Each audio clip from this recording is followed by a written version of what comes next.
Hey, what's going on, everybody? This is BMT coming at you again. It's another live.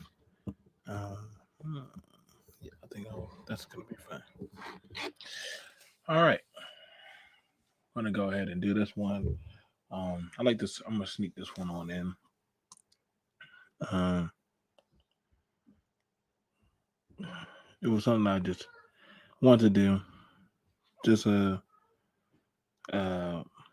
just to do to get out the way and and actually have a talk with you guys. Let me go ahead and open up the other streams. You know what I'm saying? Boom, boom, boom, boom. Okay, there we go. That should do it. And I wanted to talk with you guys about the homestead and pretty much the critiquing of of what's happening. Uh, since I've been since I've been I was sitting down talking and actually doing a little bit of thinking, and I was listening to some of the other stuff of what people got going on. And I think somebody brought to me about the home, about the home, and there was one this one fella. He was he started talking about how the women should be, and and also I was hearing from how men are, and different other assortment of stuff. And then I asked the question. I said, "Well, are you even in the home? Are you even in the home, or what's your what do you got going on?" And then he started telling me about how the women and everything, and I've heard this from a lot of people, you know, about women and what they should be doing and X, Y, and Z sort of stuff. I would always hear that from different people, and I would always ask, what's their contention or what's going on? Like, do they what's their resume? What's the victimization narrative that they're putting out here? Some of y'all grew up in single parent homes. Some other people were, pretty much did not have the most. They didn't have the best background or life story.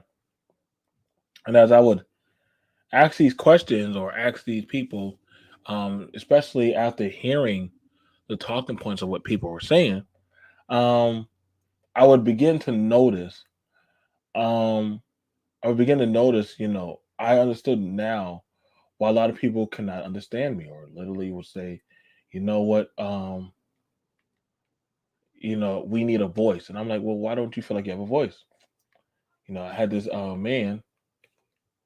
He literally was saying, he was literally cursing out this older woman. Now I don't usually talk to elderly women too much, like especially on live stream like that. It's just not my thing.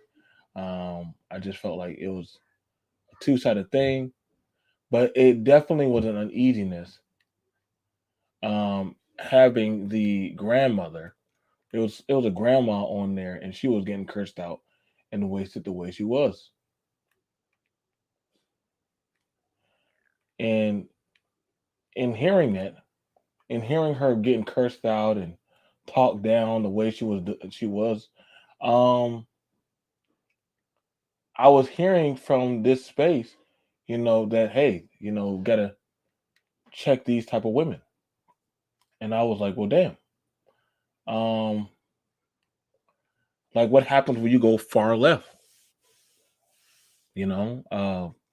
Then soon after, some kind of dude named Lex Luthor, dude from Africa, or he was talking about how he was an African, first generation, and he began to tell me and other people on the panel about how black women were, and as this man was telling me how black women were, um, in America, I said, "Well, how are the women in your country? How do they act in your continent?" How do they behave? Oh, they don't behave like that. They know better. And I said, well, what do you mean? Where you hearing that narrative that literally your women don't act like that? That's a narrative. That's a lie. You know what I'm saying? I hear from different sides. Like I said, I don't like I said, and I see it I see it a lot. That there's a lot of stuff in the home that don't get talked about. That's why I'm very wary about some of the talking points that some people use to try to promote their narrative or streams or podcasts or their struggle mania of what they believe and stuff like that. And I always say, be careful about these type of people. Be careful because you never know who you're entertaining. They're never going to tell you truly the full extent of everything going on. This guy was literally we had this 25-year-old boy ragging on an older woman. Um, Thank you, man. And thank you. How you doing, Miss Young Link? We can definitely put out there that right now a lot of these people need help, man. This space is not very conducive, and we have a lot of people talking on the home and what men and women should be doing. But this one dude, he never had experience of being with a woman. He literally said that online. He said, "I've never been with a woman, but I hope these B words, what I'm saying, I hope that they need to learn their place and they're not worthy of they're not worthy to be around and all that stuff." And as I was hearing all this talking points, I was like, whoa, do y'all not find that extreme? Do y'all not see a problem with that? Like, this dude is not mentally sound in the way he's talking, the way he's acting out. And nobody at first, what I'm saying, some people were saying, well, we're glad that, he took, and like I said, a lot of people, they be very fishy and corny. That's why I said, like I said, this space is it's very funny to me. Very funny to me, man. Very mindful of the actions of certain people and their talking points. You gotta be, I'm very mindful of that shit. What I'm saying? Like, what is their disposition of why they talk the way they talk or they act the way they act? You know, like literally the stuff that they were saying made no goddamn sense. I think I would play it, but it was so vulgar. The way he was talking about that older woman, it was crazy. Not to say that, listen, I always tell women don't go up there and starting stuff with some of these dudes because we know that they're not in their right mind. But I also tell people like, listen, man, like some of these people are not all there, man.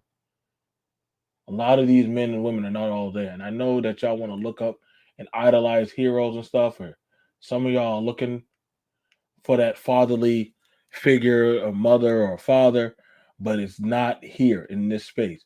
I don't care what y'all say, it is not here. Like, I mean, y'all can try to cap me that, but it's not going to play out that way. We know a lot of these people are mentally sick. And I mean, the fact that some of y'all are going, listen to people just because they stroking your ego or they'll say anything about our people just for the come up. Nah, you know what I'm saying? I don't buy it.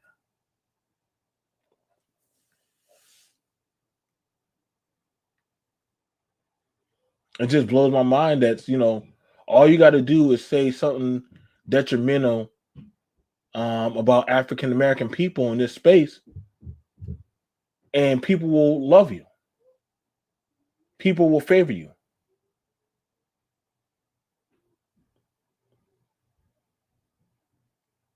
I watch the way how it goes down in this space, man. Like, you know what I'm saying? We want protection, but then you ask the woman, you say you want protection, but I see how you talk about the men.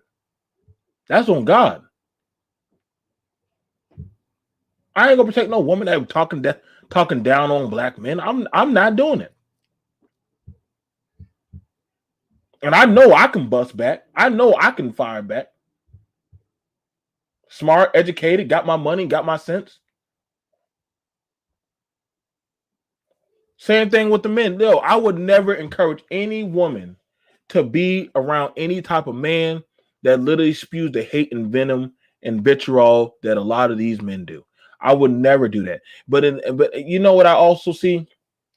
I also see where this one dude started talking all type of casts about the home.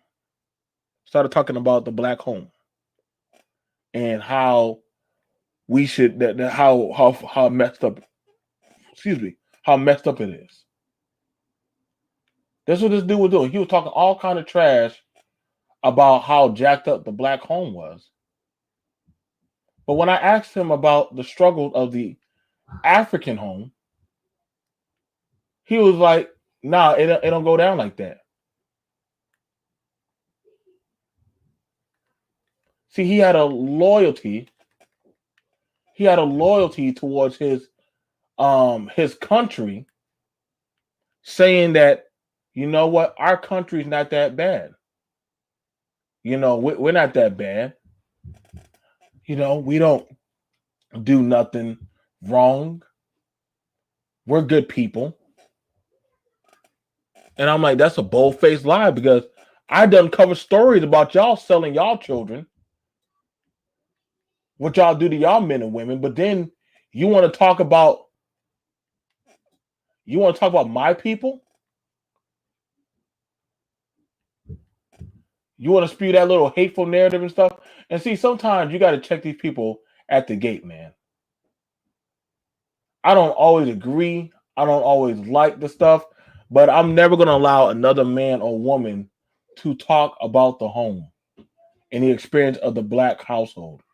I just won't ever do it. Y'all fine with that? That's on y'all watch. That y'all can have that. But we also know that a lot of y'all, let's just be honest, you're mad because you could not doggone, you can't check your mama and daddy.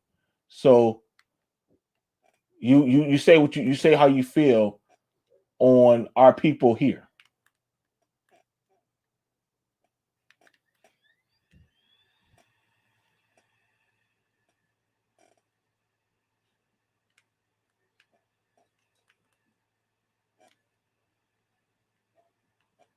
You can't say how you feel about your mama and daddy. You don't want to bring up that. So you'll talk down on our people.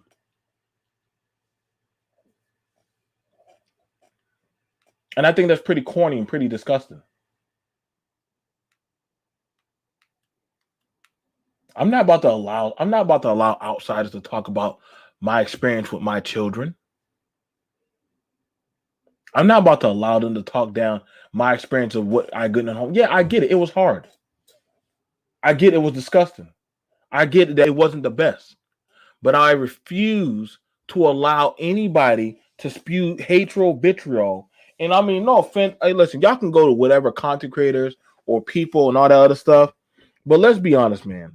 People get hard on going to other panels, talking down or spewing hatred or vitriol. And it be men and women, dude. I be people watching and pocketing that. If there's a lot of y'all people that are on these pills and stuff, a lot of these talking points, yo, I'm not the one for y'all. I don't lose no sleep unsubscribing to no man, no woman, no pick me, no goddamn male feminist, any of that stuff. I don't lose no sleep unsubscribing to none of y'all. I don't really fuck with none of y'all. I don't. I think all of y'all are lame and corny as fuck.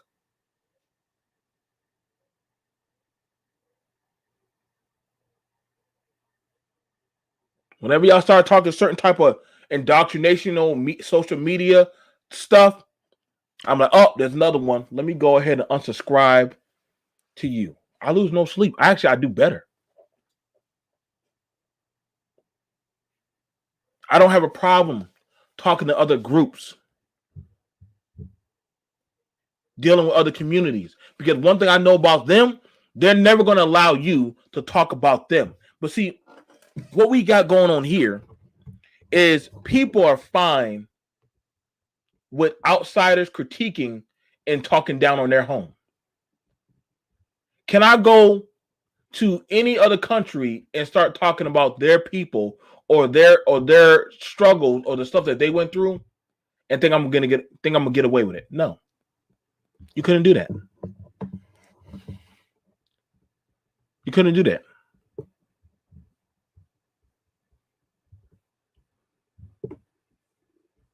How are you gonna talk about you? How are you gonna talk about you talking about building, but yet you don't check the people that coming into your doggone household spewing down on you? And you know, there's this talking point that you don't have a voice. I always hear this talking point that from now, let me make sure I get it right. The men say they do not have a voice.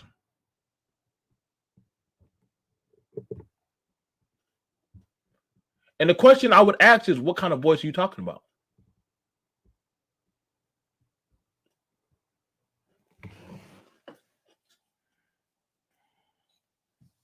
What kind of voice you talking about? You want a voice of building, hate, buffoonery? I mean, it's a free market.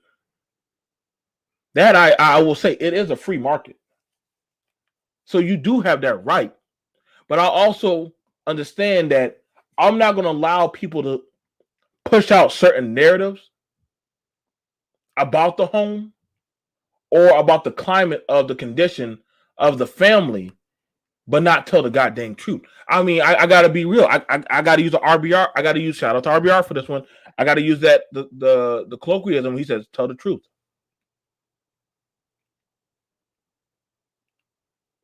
A broken clock strikes right sooner or later.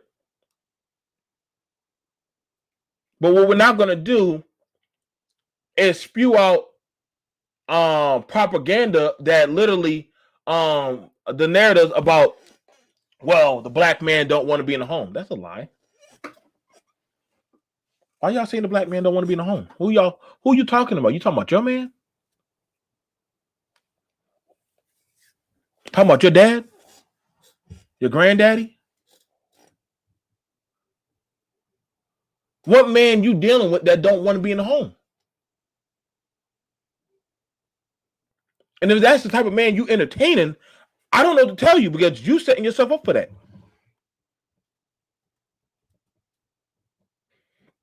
Y'all choose who y'all don't want holistically in the home, or you choose a certain type of energy that you put in the home. I would advise you that you probably should get out of the home.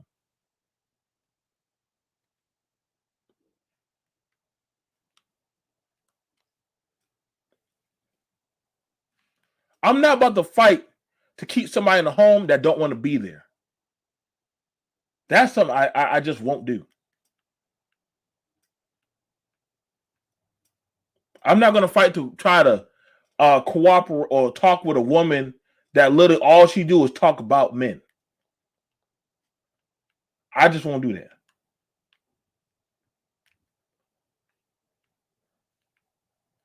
I'm going to work with the ones who want to work with me.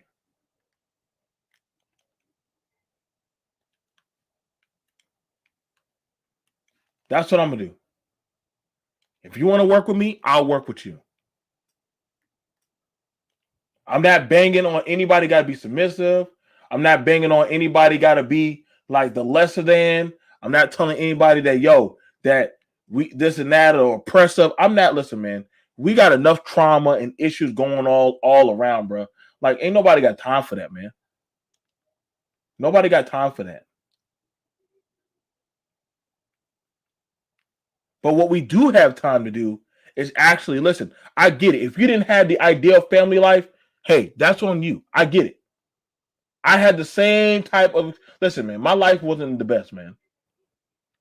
My mom wasn't the best. My dad wasn't the best. Heck, I didn't have the best childhood. It wasn't squeaky clean. Listen, but you know what? I still found a way.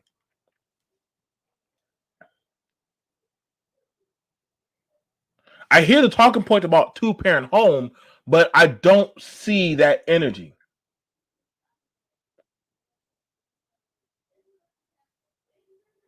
I hear it, but I don't see it.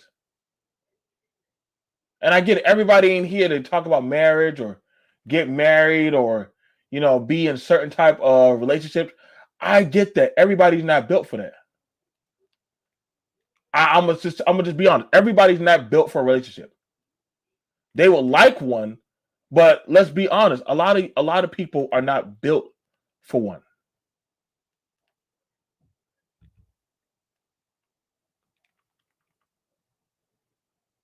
If you got some inner demons going on right now in your life, you may not be the best person right now to house a family. I mean, I'm just being honest.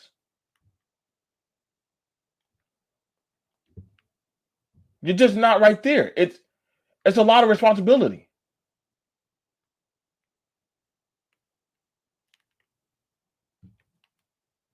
It's a lot of responsibility. Everybody wants to make babies and talk about busting up and I want to carry your children, all this stuff. But there's a lot of pressure that comes down onto it, man. I don't think people understand. This is why, listen, I get why a lot of younger men are scared of I do. Because after hearing all these little ghost stories from all these other dudes that so-called that sound like their hero, oh yeah, you told that woman, yeah, you put her in her place. But I'm like, that's not you, fella. That's not you. That's not every woman. That's not every woman. That's not every experience. I've been abused. I've been lied on. I've been cheated on by women. But never have y'all heard me have the vitriol like some of these dudes do about women. And I know women that have been beat, raped,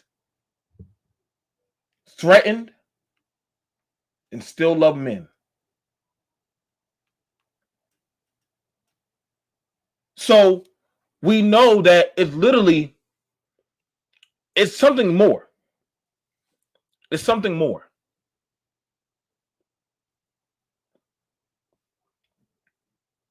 I have a family member that's been married 4 times. And people will say, well, why did that person get married 4 times? That's crazy. 4 times.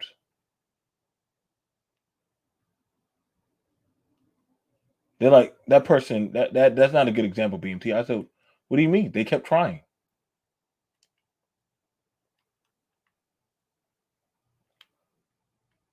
They wanted a household. They wanted a home. They didn't just want a man or they didn't just want a woman up in their home. I don't see y'all judging other. Do you know how many people throughout history have been married multiple times? Are y'all calling those type of people failures? Dregs of society? We have all the pretentious talking points about people that make children.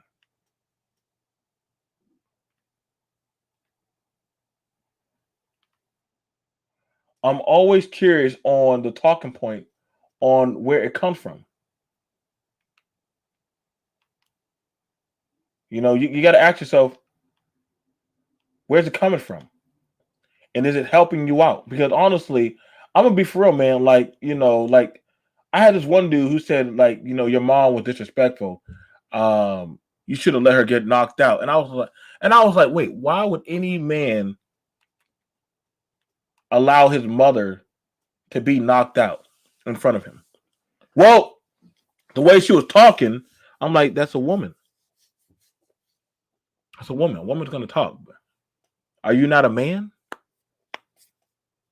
Granted, I mean, women talk all the time, B. I know y'all don't like to hear that. I know y'all feel a certain type of way, but literally, a woman's gonna talk. I cannot help y'all with that one. Women are going to talk. They have been doing that since the dawn of time. Well, in other countries, you would punch a woman in the mouth. I'm like, well, dang, dude. Like, so why do you want them to look at you as a stoic man if you're so quick to want to hit or beat a woman?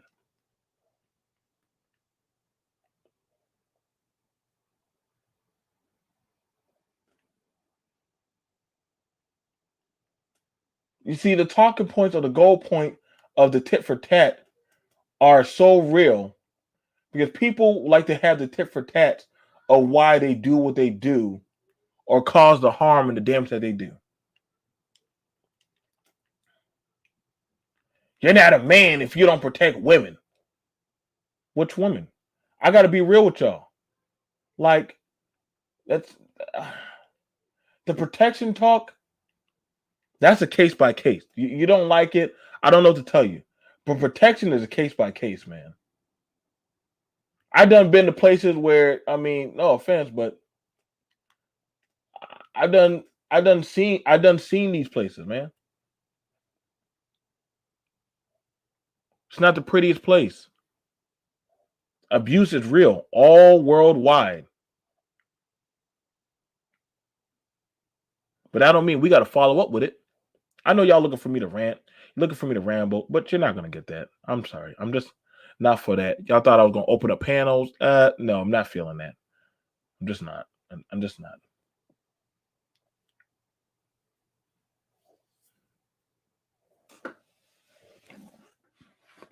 I've had time I wanted to leave. I've had times I didn't want to be a 24/7 dad. I think that's why some men don't want to be in the home because they understand it's a 24/7 type of thing.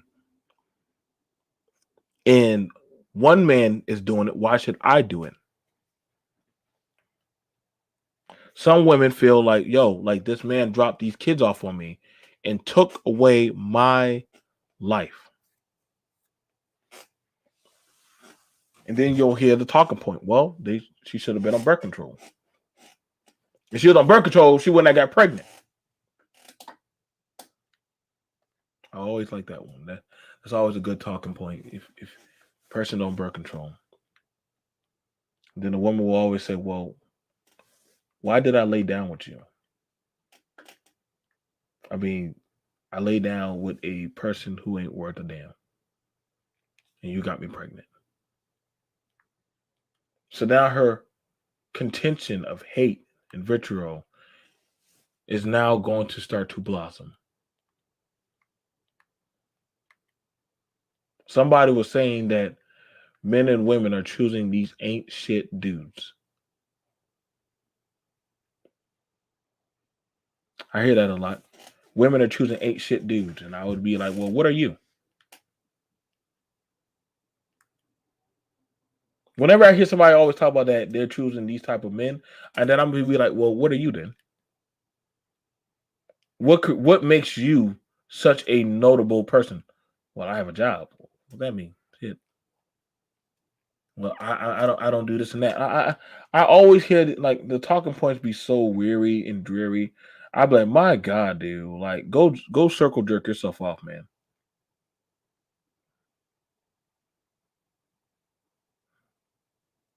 Like the go move the goalpost. Why don't you?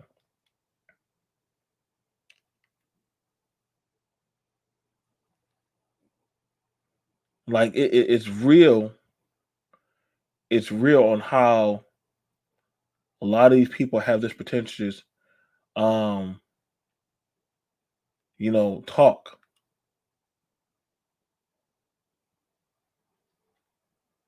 And we're starting to understand that a lot of these people do not want accountability. They want to make kids.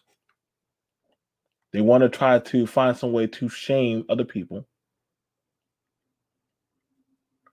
but don't hold me to a certain plausible standard. Don't do that. Who are you to judge me? Only God can judge me, as some will say. Only God can judge me.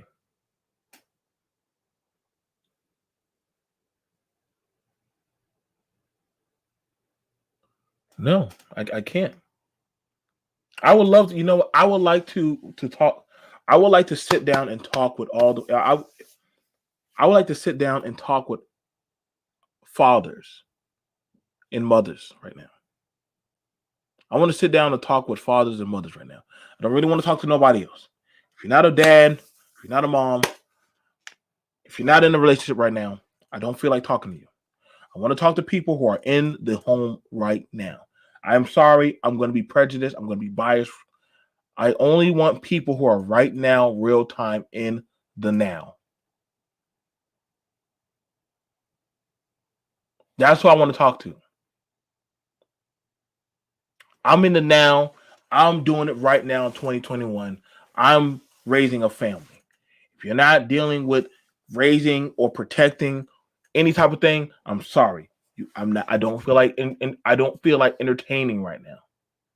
I want people who are doing it, not people who are going off of algorithm theory, going off of what they hear or what they heard or what they. I want experience.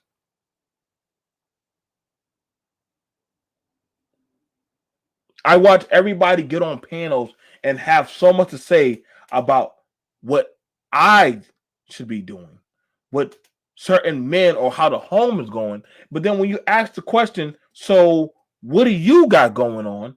What are you doing? It falls on deaf ears.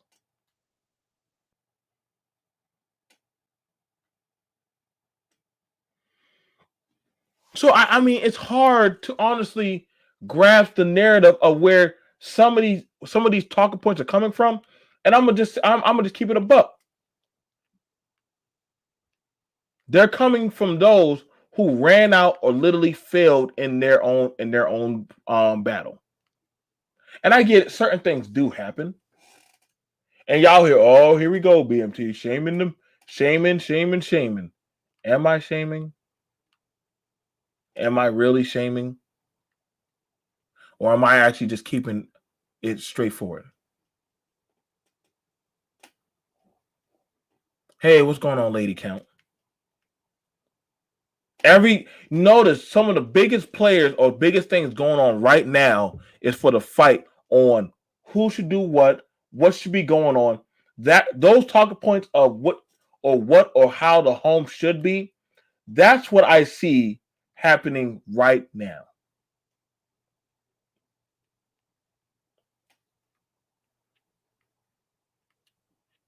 There are more talking points on how the home should be, how men should act, how women should be addressed, or how women should, do certain types of divestment and stuff. And I'm like, well, dang, is that not crazy? Everybody knows you have it where the people it's like they're trying to build a family.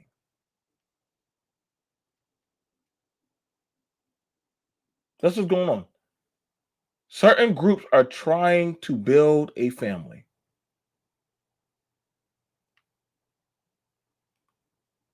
And the question is, out of what? Off of what talking points and what experience?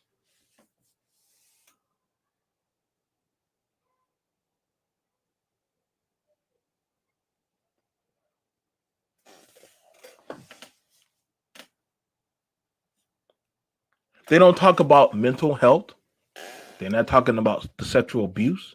They're not talking about what's going on with the politics in the schools, in the home, in local government, and stuff like that. This is how you can. This is how you can tell who's in the now.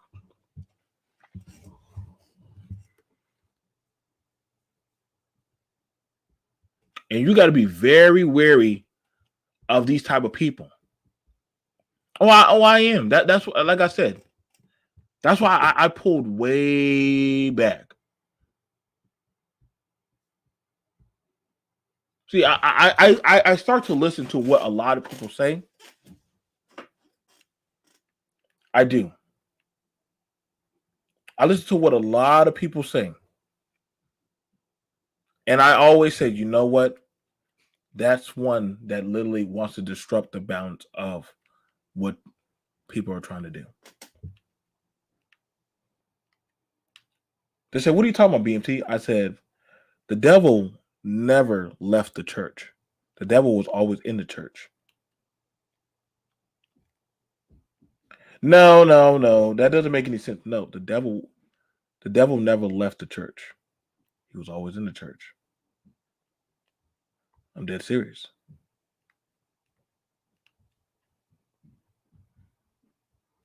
He never left. He was always there.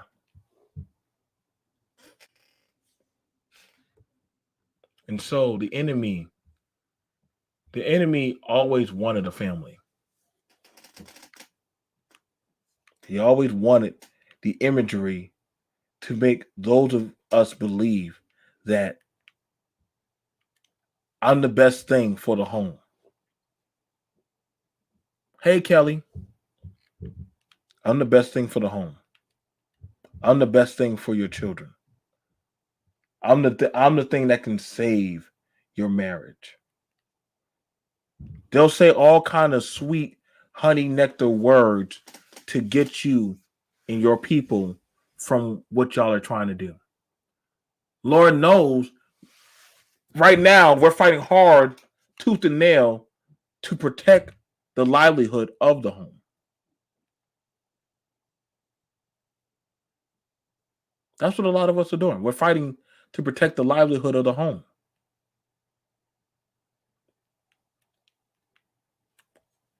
You know, we're understanding that that the narrative that men don't want to be in the home, that's a damn lie. I know a lot of men that want to be in the home. I know a lot of men that want to be able to have time off to be with their children. Telling some good stuff tonight, B. Oh, what's going on, man? I know a lot. I know a lot of men that actually, hey, man, like, hey, boss, you think I can get some time off to go watch my kids' ball game? I don't know, man. Like, come on, let me just get some time off. I just want to go see my kids' ball game. Or you know what? Pretty much, hey, if it's all right, I'm gonna probably take out a loan so that way my daughter can do this or that. Like, I know a lot of people that are making sacrifices, men and women. I know a lot of single parents that have made sacrifices at work over 40 hours just to make sure that there's food on the table because the other parent won't step up. But then you'll hear the narratives spoken out here that these people are shitty, crappy, they're not worth a damn, that they're loose and all that stuff. Stop, man. Like, and I mean, honestly, it's like, yo, I get tired of the dregs talking about stuff and they have no damn experience or they've never been in the now with the rest of us. But everybody knows about what we do, but they're not even a fraction of close of willing to make the sacrifices. You know, brother, I honestly think that if you're raising young kids right now, too, right now is one of the scariest times to raise young kids with all the things going on. No, it is. Listen, last year was so nerve wracking for me. I done cracked 4 teeth just clenching my teeth because my nerves were that damn bad. I'm with you, brother. Because I'm ner- literally, go ahead, brother. no, I'm nervous every time I get a new email from the school on what's going on. I'm nervous if they're going to try and push decisions down our throat that we don't want to have to make. I mean, it isn't just schooling anymore, man. It's almost like they're trying to dictate our children's lives and their well-beings to us, like we don't have a say in any of this. Like I said, man, it's like society. But I always keep hearing about, well, back in the day, back in the day. Well, guess what? We're not back in the day. I know y'all like to look at those little TV infomercial movies of, the good old times and good old days. When that's not it, dude. That's not it. What y'all were watching on those TV infomercial shows, I can promise you that wasn't real life.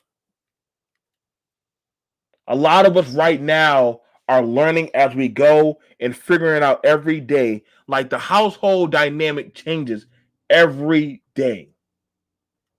And a lot of us have to make the split decisions about, hey, like what are we gonna do? What's gonna happen? Uh, the tire just blew out, but also this needs to be spent. I got a ticket. Like it's a lot of work and a lot of pressure on a lot of us, men and women. A lot of self-sacrificing. But some people wouldn't even know that about. You know why? You want to know why they talk down on the home? Because a lot of people are not willing to make the sacrifice. They're not willing to sacrifice. Having a Easier to healthy having a healthy nuclear home is a major sacrifice on both parts. Everything doesn't always go the way you want it to. It ain't no fucking fairy tale, man. And that's what a lot of people are confused of. They think it's some fucking Disney story, fairy tale with knight in shining armor saving the princess and all that shit. And they don't talk about all the late nights where you're staying up dealing with a sick kid and have to go to work sick as hell because if you don't, your bills don't get paid. And the stresses of trying to figure out how you're going to make ends meet, where you have to decide whether or not you want to pay this bill or that bill, or if you want to go out and buy groceries, trying to come up with ways to tell your kids that you can't afford to pay for the sport they want to play or the field trip they want to go on. They don't talk about that shit. That's not the part of real life that nobody talks about. Well, you see, I understand. It's easier to judge rather than actually pick up your own conviction cross and carry it on your own. See, when I was listening to certain people talk about the woes and the intricacies of the home, I remember Mimi had gotten into it. We got into it really bad. And we were talking about separating.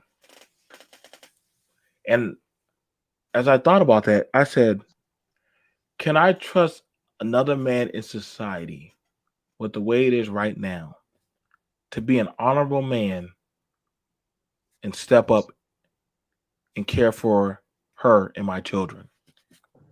It's not just that, but can you trust another woman on your aspect, on your side, to step up and be an honorable mother and raise your kids the way you want them raised when you're not around? But see, trailer, and good afternoon, Koja. Hey. That is so true because see, that's another intricacy of reality that some of us, I'm not saying all of us, think about. Well, who can I honestly trust? Because people will say anything to get access to you, but they don't care for you or your children or your well-being. There are people who are like that. I want access to lay and sleep with Koja, but I don't want to be a man in the home for Koja. I don't want to do that. Well, I think the template of the American dream, what we have been sold, is BS. And we need to stop trying to wrap our lives around something that is non-existent. This idea of a mom, a dad, 2 kids, 2 cars and a dog is BS. That what they portray living in the suburbs. That is not how America was formed. That template and trying to make that works is not conducive to America. That's why we're seeing there are no aunts, there are no uncles. People are living in towns where they don't know each other. They don't know their cousins. They're not playing together.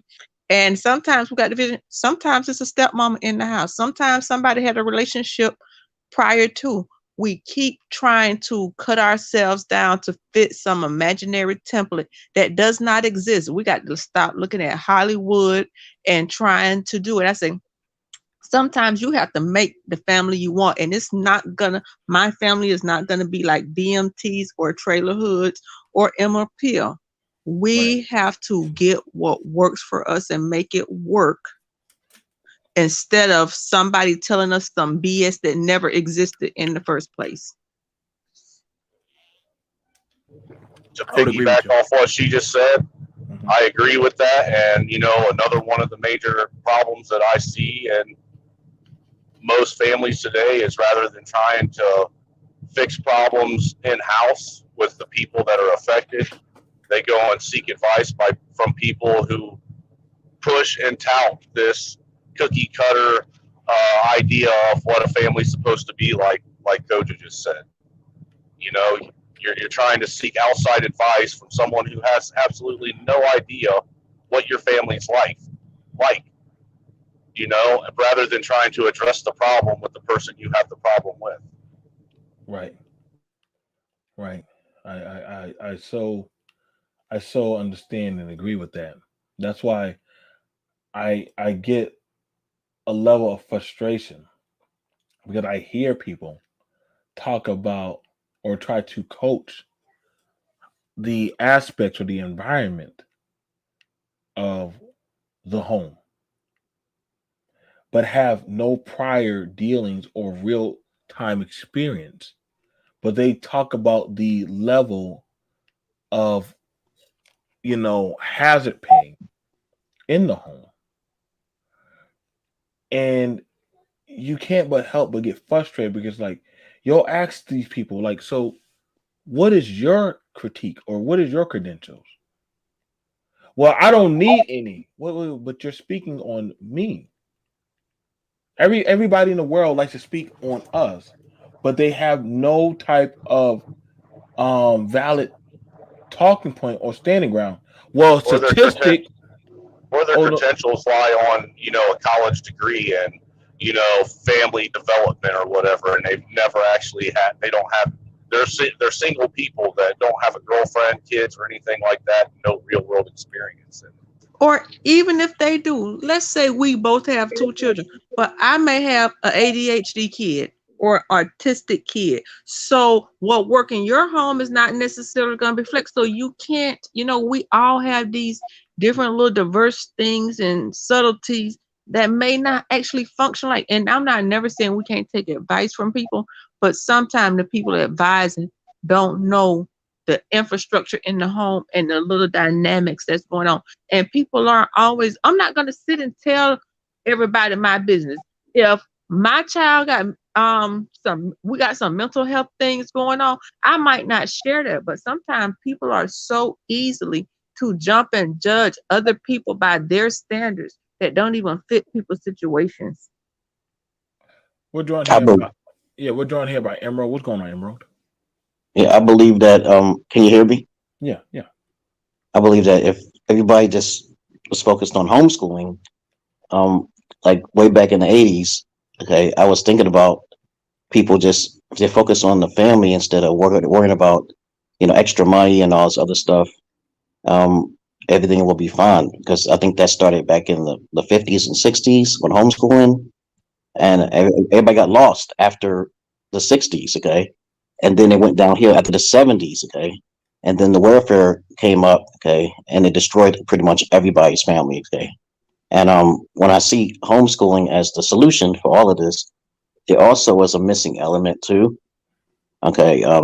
Like I know I talk about it like on my shows, okay, but polygyny is like it's like helpmates, okay, wiving up, Well, you the know. homeschooling, what are you talking about? In the 50s, in the 60s, in the 40s, half of them damn people couldn't even read. They was making X's. So it wasn't no homeschooling because I don't know what they was doing in the North, but in the South, a bunch of those kids were in the fields working. So what are you talking about? Are you talking like something from the 80s or what? Because where I'm from, well, those people were not even educated. So it wasn't no homeschooling. The my Um, question, homeschool, actually, was the, school um, came when they actually went and but they had well, chance in between that to go to school in the school system because it wasn't all at homeschooling, but that but may be a different experience up north. But those old people didn't have homeschooling because half of their ass couldn't even read. So I don't yeah, know. I'm just talking about I'm a I'm real just talking person about that what I live in the learned. real world that need to Yeah, see when these things take place because we say things that have been repeated to us that we actually never saw. So we hear something and we hear bits and pieces, but when you stop and slow it down and look at the details of it, What are you actually talking about? I'm talking about like what I learned from when I used to be a personal care aide, and there was some white guys that I talked to who were pretty much slight on racism and stuff. I told them it ain't my fault I'm black, but I had a discussion with them, and they told me between the 50s and 60s was the golden age of America.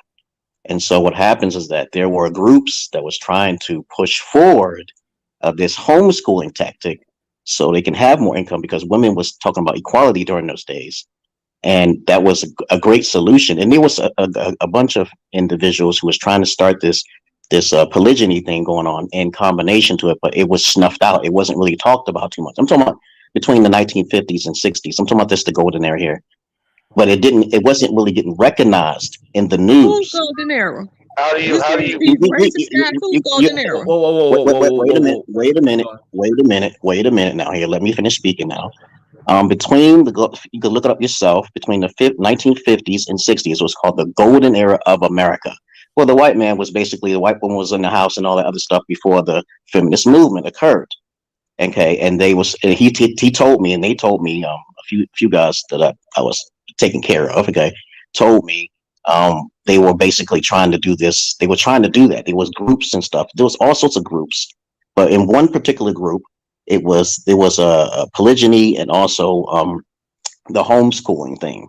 But I didn't know. I don't remember every little detail of it. But it wasn't really popular. It wasn't popularized during those days. And if they can did I push it forward, go ahead. can I ask you a Go ahead. question about that though? Go Go ahead. ahead.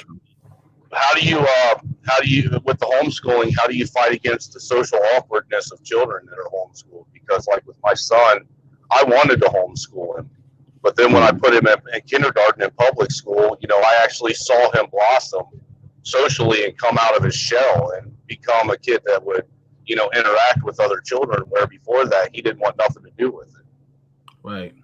Like a lot of kids that are homeschooled. And what's going on, information man? What's going on, Lady Count? A lot of kids that are homeschooled. Um, One of the things is, especially if they don't really have other kids around their age to interact with. There is a social awkwardness of how they deal with children and deal with their peers versus how other people deal who are and like with other children how they deal. um that's a it's kind of like it's almost like a little bit different. Like they the naivety sometimes is definitely there where they just don't know how to deal with Well, the for children. example, before my son started going to public school, if me and mom went somewhere and brought the kids with us, he was always right. He was our shadow. He always hung right beside us, would never interact with other kids. You know, Mm, 4 months in public school, and now we go somewhere, and the first thing he does is he find the kids that are his age, and he's gone. We don't see him the rest of the day, and that's something that I never thought I'd see, and I don't want him to lose that. But let me tell you something about my daughters though. My daughters don't really like socializing too much. Not because of myself. I don't enforce anything. I'm very passive and also psychological. I study things in a certain particular type of fashion, and I realized that in my past that a lot of women, okay, kids are different around other kids, and some kids don't really pertain to always wanting to be social. Like my daughters, I try to encourage them to be social in person, but also they learn also on the internet through a different type of way. Okay, spatial way, if you want. I think it is. They can look on the internet because my daughter, she likes to be on the internet, playing Minecraft and stuff. And I said that's different from in real reality. So other than that, it's everybody's child is different. Okay. So you really can't say anything like, okay, all children should do this. I don't really like taking advice from people external from my family because I'm different from a lot of people. Everybody's different from each other. It's just that when you try to take advice and you're not educated or if you have no experience, okay, you're kind of wasting air. Okay, it's like, okay, you're not going to force my family into this situation. Don't trade on me because that's not going to happen. But in your situation, it might be completely different because of how you were raised, okay, and how what you went through in your life. But every child is different, okay. Um, Emerald Pill. Hmm. Um, just want to say I tried to drop a link. I don't know what 1950s you're talking golden age. It's called Harvest of Shame. It actually was some of mine. aunts and uncles and from our small town is actually in there. So there is a narrative, but I will ask you to go and view that documentary. It's by Edward R. Murrow, and we just actually have to find it. So, Mhm. whoever was telling you this and some other stuff, um, just check it out if you want to. And I don't think anybody does that, but in this generation, we have a generation of kids that are growing up that actually do not know how to socially interact with human beings because they're getting less and less social interaction with kids. And I don't know where it's going to end us at, but it is a big thing because our kids do be on the internet and stuff. So when they actually come into contact with actual people and having to do that, especially if we don't get, if COVID don't get over and we don't, some of those homeschool kids really do have some adjustment. Not all of them, because some of them come out and do great, but there is the value of social interaction with each other. And even with the homeschool and with the COVID and the stuff, they talk about it, but I had to weigh it against if my child gonna be living versus if they are delayed a year because they had to be out of school for a year with the social interaction, not schooling because they still do the online thing, but there is value in social interaction. I ain't gonna Yeah, say yeah. what to or to what degree, So but and I never tell anybody how to raise their kids or anything, but there is some value You, in you that. know, you know what I got to say about that. I have to say that there's no time limit on the education, because what you just said about oh your child might be a year behind. Some parents don't care about that time limit. Okay, I feel that there's a natural essence to things. Okay, if the child wants to learn at their own pace, they learn at their own pace. Okay, but that's just my side of understanding of how children should be raised. It should be their free will when they should learn. But if they are autistic in some kind of way, that's a whole other subject, because you can't force a child that's pretty much autistic in some sort of way. But you shouldn't have to worry about the standards of institutionalized uh, uh, of America. This is what a child should be in this age and this age. No, You know what I I'm don't saying? think so nobody. let me get it back. Let me get it back to the focus on pretty Okay. much. But I mean, I get it. Everybody has a certain type of way of how they're doing things. One of the pretentious issues is that, and I get it. Like, hey, everybody has a different way. But one of the issues is that we're definitely having where a lot of outside sources and entities are speaking on the relationship between men and women, the development of society, or how families should be. But literally, they have no type of preference of energy, of how they should actually act. We're seeing it where a lot of young men don't know how to deal with the concept of dealing with a younger woman. They do not. They don't. It's getting. It's not. They're not very good at dealing with the concept. It's more so, and this is what I have to bang at this, where when I see a woman over coddle her son, and you know when it comes to dealing with other men, he doesn't know how to really be functional. Or when it comes to that of the interaction of you know having a relationship with another woman, he wants that woman. It's kind of more so like a prerequisite of another mom that he's taken. But the same thing when I see for young girls, when they're trying to build a. It's like when I hear young girls talking about getting with certain type of men, and they're like, that's daddy, or that's certain type of thing.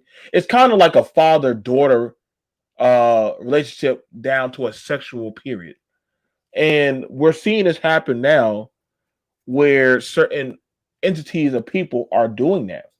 They're getting into compromising positions of relationships where it's father daughter, or I mean husband and wife, but or some type of development to say that this ain't really my mate, this is my baby, or this is my woman. But then the man does not know how to properly be a man. Yep.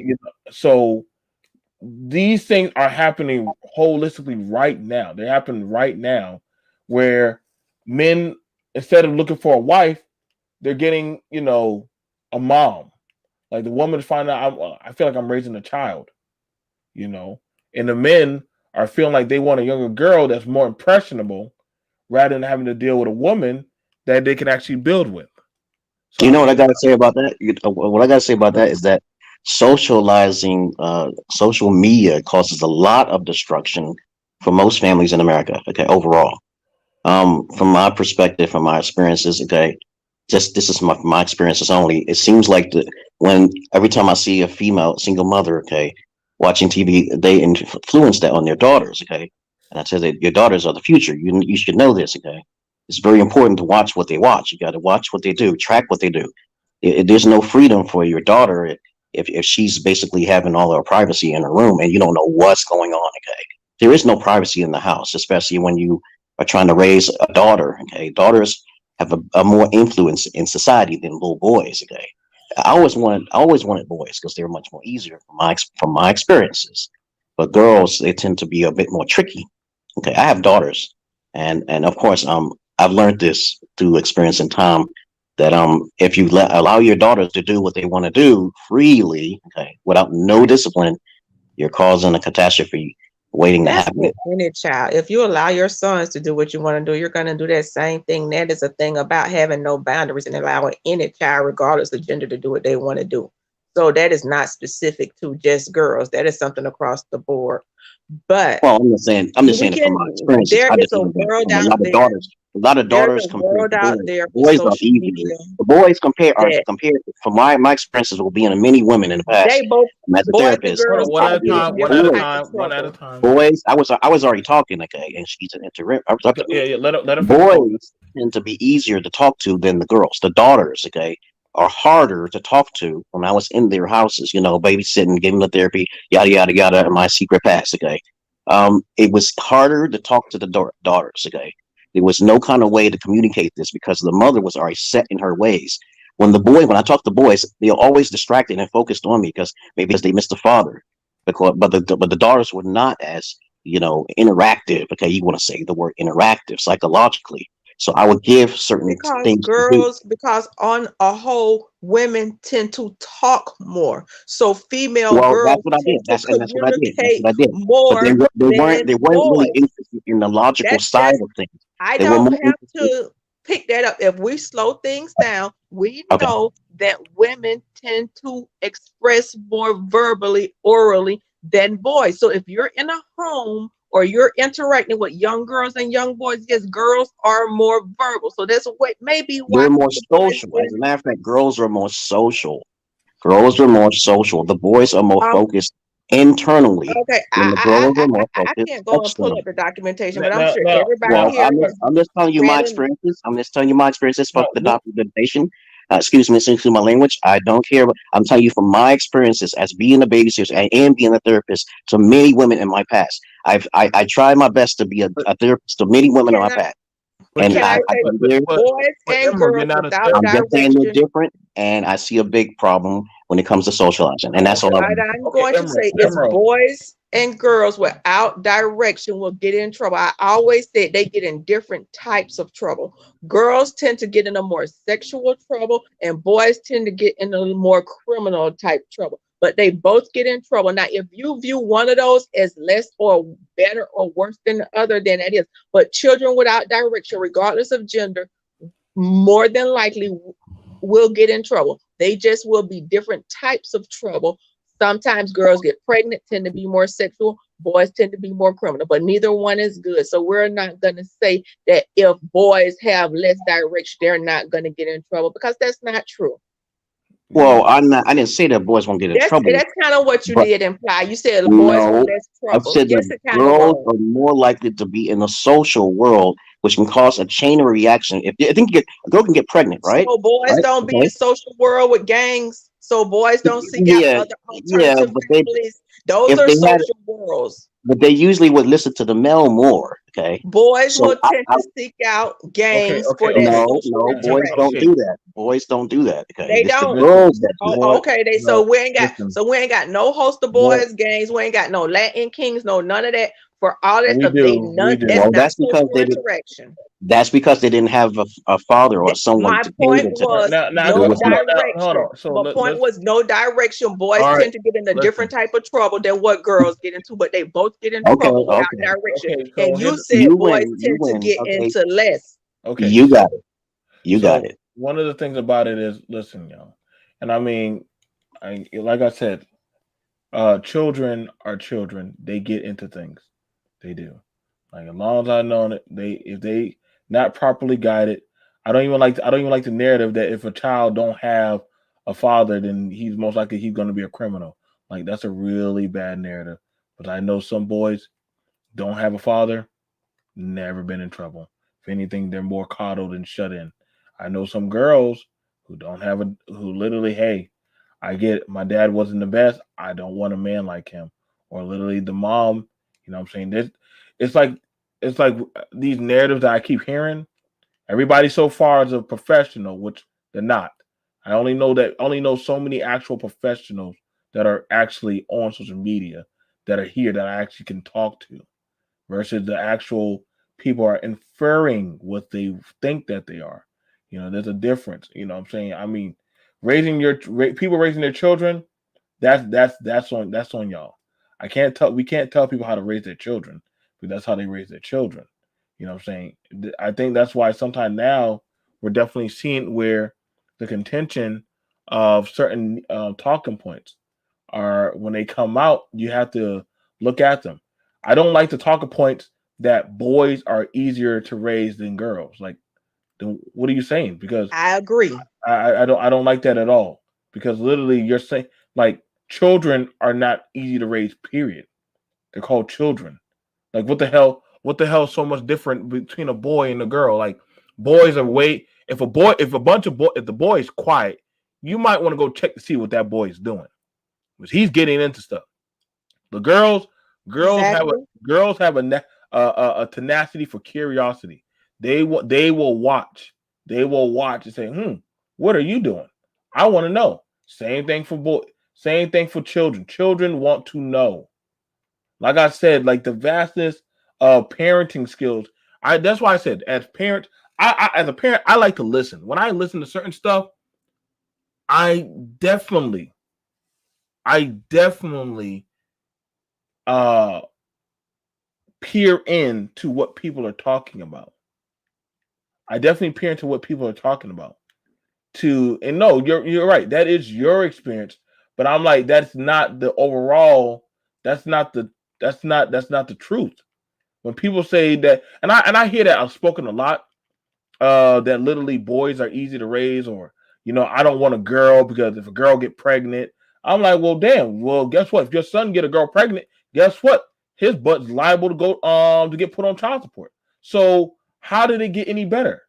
Or unless you want to say that you just don't want accountability, you got to listen. BMT. You got to listen to what people say, and like sometimes that's what I'm saying. Like these spaces are getting worse. They're like trash. BMT, I gotta confess. I'm What? being a hypocrite right now. My daughter got a choice of guinea pigs, and I was like, "No, you can't have no girl." So I'm being a little hypocritical, but I'm gonna pray about it because I was like, "No, you can't have no girl guinea pig." But I just had to confess that because I felt guilty right now. So I just wanted to confess. It's all I right. didn't Listen, want no. listen. I wanted a boy guinea pig, and I'm confessing. Now the thing about it, well, here's the thing about it. Like when we hear these talking points, and I mean, I got Ken up here. Um, so I'm about to pass it over to him. Is we look at it from, and I think this is why the contention, this is why there's such a high tension of why a lot of the women are feeling the way they do about men. I'm so serious. Like when they're like, well, you're saying because I'm a woman, I'm a liability. Then what are you? And then that's where the tension, where some of the women are feeling the vitriol, like, well, then I'm going to have to prove myself that, you know what, I can do things too. The hell with you. And so now the women are now like, yo, you're saying that I'm a liability? Well, guess what? You men are going to be a liability too. And now it's the back and forth. What's up, Ken? Oh, he just dropped off. But literally, we've seen these things buckle out. You know what I'm saying? Like that's like getting a girl dog. If a girl dog go out there and wanders off, she can get pregnant. So I try to keep the girl dog close to the home. It's only natural. A woman's womb is a precious commodity. Oh, I know y'all don't like me saying that, but a woman's womb is a precious commodity. She can't be wasteful with it. But the same thing with the man's seed. You can't just pour that out anywhere. And see, the thing about it is having the proper tutelage to teach your children and teach those around you how to have accountability. See, we're not teaching our people that. The world is. This is why, we get in these skewed narratives that are happening, and the kids have to go, they go to school, and they'll have to learn from either A, their peers, B, somebody from another, either a therapist, guidance counselor, or maybe a nurse, or maybe they're learning in the class. I asked some young men. I said, when do y'all become a man? They said, well, of course, when we make babies. I said, what?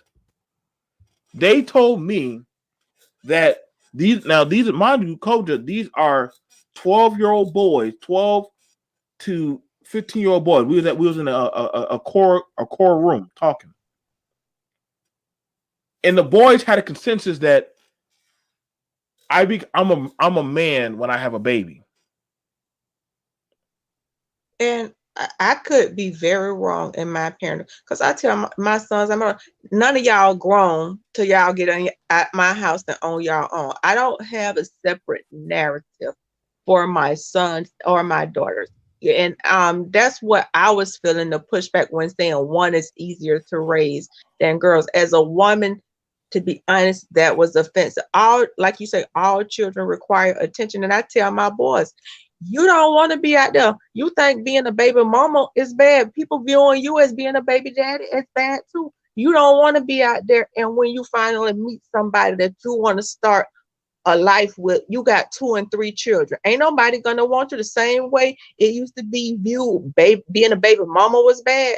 You get that. And I know somebody used to quote this Bible quote to me, and I was like, this is such bullshit. I know y'all taking it out of context. I need to read what comes before or after. Say, it's better to put it in the belly of a whore than to spill it to the ants. Oh, they're talking about they're talking about with Seth. They're talking about with Seth and about you better to you're not if a man ejaculates, don't let it spill. Don't let it spill on the ground.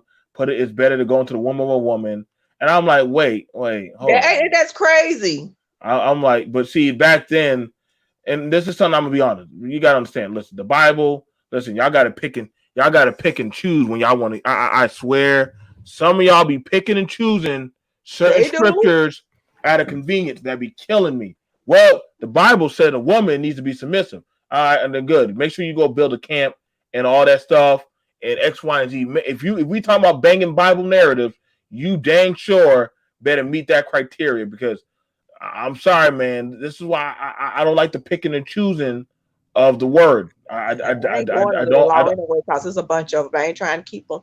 But when the guy was saying like, girl, some kids require some more. You got some girls that may require, and some boys that may require more attention. You got some kids that could go and get a book and occupy themselves for hours and read and play by themselves. And then you got some that got so much energy, you got to make them go around and run 10 laps around the track before they calm down.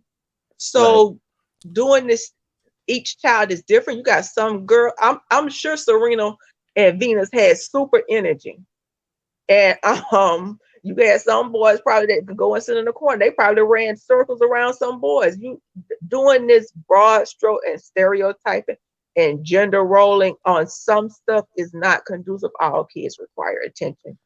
And when we start the conversation with things like that, it doesn't lead to a constructive, productive conversation. What's going on, information, man? I'm having a sit down with men and women in the home. It's been a long time, I feel, since we have done this, where we've actually got to talk. Everybody gets to talk about us. Everybody gets to speak what they think about us, but they never hear from us. So I said, you know what? The hell with that. I just watched a young boy, I'm gonna call him a boy, that was 25 years old, cursing out a grandmother on a panel, calling her all types of names and stuff. And the whole time he said he's never been with a woman. He never wants to be with a woman.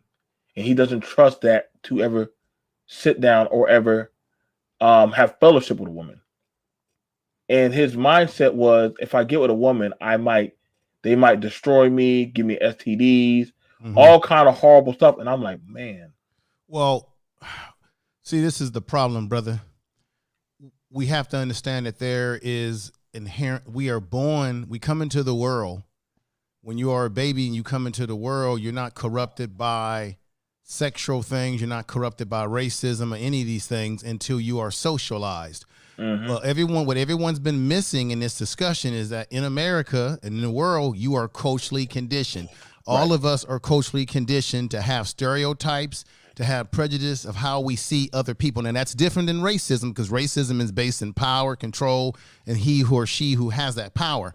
But cultural conditioning is how you see yourself, how you see the world, and how the world sees you, and how you grow up and you've been respond. What that young man is going to grow up to be, potentially, he could grow up to potentially have a disdain for women. And where do young boys get this information from? I remember as a young man myself, I'm 51 years old now, that most of the information that I would get would be from the OGs in the barbershop. I would listen to the old men in the barbershop talk. I would hear my uncles. So a lot of ideology that I got about women, about the world and life, came from my culture, my family structure around me, my community. Whether it was good information or bad information, that's where I first got my information from, because no one's born into the world with knowing all this stuff. And then what happens is, when you're culturally conditioned, that's when you'll begin to engage in behavior where you sort of stereotype and say, this is what a boy is, this is what a girl is, which is why they say, hey, girls wear pink and boys wear blue. If it's a boy, you make the room blue. We're culturally conditioned to colors representing this and girls representing boys. I would say, if all things are equal in terms of the environment that a child is raised in and their connection to their father and their mother, I think both a female, because female and a male child does have potential to have some problems if the environment is disruptive. For example, my brother, when a husband, a father, and a mother gets a divorce, both the female child and the male child are both impacted, but the child that gets impacted by it even more is the male child. Male children have some of the biggest problems with readjusting themselves to dealing with the divorce in their family. Not that female children do not, but a lot of male children, I've seen this. Now, what are my credentials? I've got over 25 years in mental health. I'm certified, licensed, the whole 9 yards. My brother. Not only that, I was married for 15 years. I have a daughter of myself of 13 years old. So I know something about raising a female child or raising kids in general. A lot of my experience in psychology and in the community is working with kids 12, 13. I've worked with kids as young as 6 and 5 and 4 years old that have been kicked out of regular school programs. You know who the majority of the kids that are kicked out of regular school that go to these alternative schools that I have worked with in my younger years? I'm sorry to say, they have been male children. Very small percentage of female. Now, the female children that go wayward, the sister is right.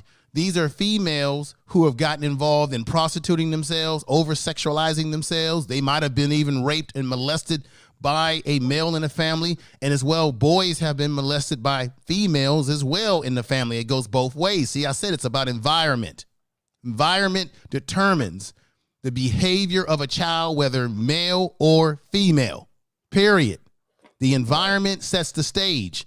So if I grow up without a father in my life ever, and I didn't have male surrogates in my life to show me the proper way that a man behaves, whatever that may be, then I may grow up maybe effeminate, because if all I have is women in my environment raising me, you may become effeminate. Matter of fact, I've seen that played out in real life where men were raised mainly around women all their life, and they came out effeminate for whatever the reason. Then there are young men who get a balance of both the male in their life, the father and the mother, or maybe the father isn't there, but there was a uncle or a family member in the household who instilled some values in terms of manhood in that child where the biological father was absent. I see now where I work at, because nobody can dispute me. I've got 18 going on 19 years of working in the prison system in the state of California. I deal with men on a daily basis who have committed all kind of crime that you can't even imagine. I've dealt with brothers on death row. We have death row inmates in San Quentin, and a few years back, they used to ship the ones that had mental health issues to the facility that I work in. And most of the young men that I deal with are 21 years old, 18, and grown men 50 and 60 and on up. And most of them, when you look at their records and you see their pathway in life, I talked to you about this before, BMT. These men have told me I did not have a proper male figure in my life. My mother and father broke apart. My father was a pimp. My mother was a prostitute. Oh, yeah, I've dealt with those type to have that, too. So there was a breakdown in their environment in which the gang became their family. The gang became their values. They either were born into the gang or they had no choice in their environment. There are men that I've dealt with that have been gangbangers for years. They said, I was born into it, man. It's all I know. Yeah. So what I'm saying to you before we get up here and make these statements about, well, it's harder to raise girls do come with a different set of challenges for you as a father. And the reason why, as a father, let's be honest, when a man is raising a child, you're going to be very concerned about the sexual aspect of your daughter and her sexual and boys messing with her sexually, more so than you are the male son who you may say, go on, son, get out there and get it. But go on, get it. You're a man now. So we use our cultural conditioning on how we look at females on a sexual level, as well as the males when they go out there and get themselves in sexual mischief and trouble. Okay?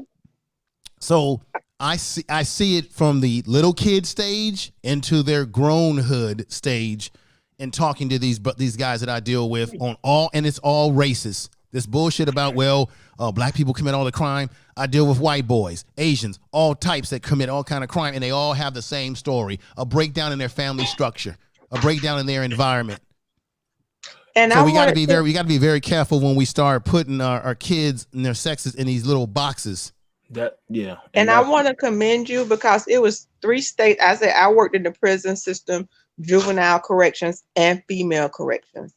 And it was 3 places that I say I would never work. California, New York, maybe 4. Arizona, Supermax, and Louisiana. So I commend you for working California. They always scared me. Thank you. Let me let you know a little secret. And this might play into what the brother said earlier when he says it's harder to deal with females. It may play into his narrative and what he said and his experience. I'm not trying to belittle his experience, but I got to be honest. The most dangerous prisons in California, you would think it would be the male prisons. Actually, the female prisons are more volatile. I've actually talked to correctional officers that have worked in female prisons. I would never work in them myself. They're more volatile, more violence. The women are quick to engage in violence very fast, very quickly, very right then in your face, bam. Where the men in prison, male prisons, it tends to be more calculated and planned when they do their attacks. That's the difference that I see from working in that kind of environment and seeing that women prisons are very dangerous, and people need to realize that. So what I mean by that is that both sexes, male and female, have the potential to do very destructive things based on environment. If you take 2 kids who grow up in a good family, a good structure, good background, they have all the opportunities, those kids have the greater, those kids, whether boy or girl, you have the greater chance of being able to raise them and direct them if they're raised in a really good environment. However, see, you have cases where people grow up in good neighborhoods, good two-parent families, and they turn out to be monsters, boys and girls. Right. So it can work both ways. That's why we can't be putting people in boxes. Exactly. And there is no one formula and no one solution. One thing small observation, and this may have nothing to do with it. When I grew up, I'm 46, and I'm not saying I'm saying maybe sometimes we exacerbate a problem. And I'm not saying ADHD is not a thing. When I was growing up, we had PE twice a day. You would go right after breakfast and right after lunch. And with that, you burned a lot of energy off. And I think males need sometimes that energy burned off when they come into the classroom as a kindergartner and first-year-old to be able to sit in that seat. The diets were also a lot different. These kids don't have PE in Florida maybe once or twice a week. And it used to be back then you would get a milk and a juice. Now you got kids getting juice. You got them getting cereal bars for breakfast. You're hopping them up on all of this sugar. You're not giving them any physical activity, and you're saying sit down in a seat and stay still. And I'm not saying, I'm just saying, I think that may be a contributing factor. And when I worked with the boys, I didn't have to be with them all day.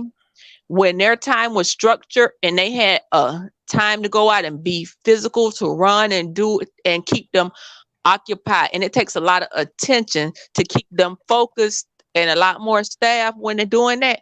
They seem to do better. But when they had a lot of free time was when we had the worst times. And that's just a small after the info, I got to get to Ken. Go ahead.